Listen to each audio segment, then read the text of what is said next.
Kresťanské poňatie adventného venca predstavuje nádej na znovuzrodenie a očakávanie svetla. Tiež tu môžeme nájsť symboliku slnečného kolobehu vo sviečkach, ktoré sa postupne zapáľujú a ohlasujú tak príchod Vianoc. Tradícia adventných vencov vznikla v roku 1838 v Nemecku. V sirotinci v Hamburgu priniesol istý človek deťom veľké koleso od voza. Deti si ho ozdobili voňavými vetvičkami, farebnými stuhami a zapálili prvú sviecu.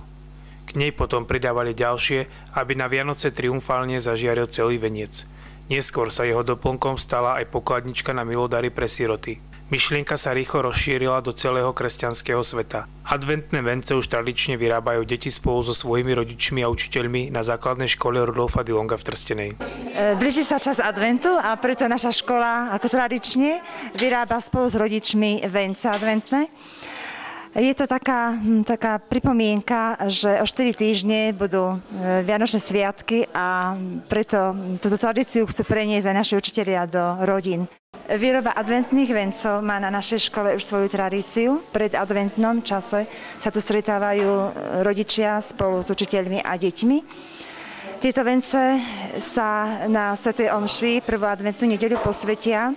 Posvetené vence si už ľudia odnášajú domov, kde im majú pripomínať blížiaci sa čas Vianoc. Prvý adventný týždeň je z hľadiska počasia zaujímavý aj pre ľudovú meteorológiu.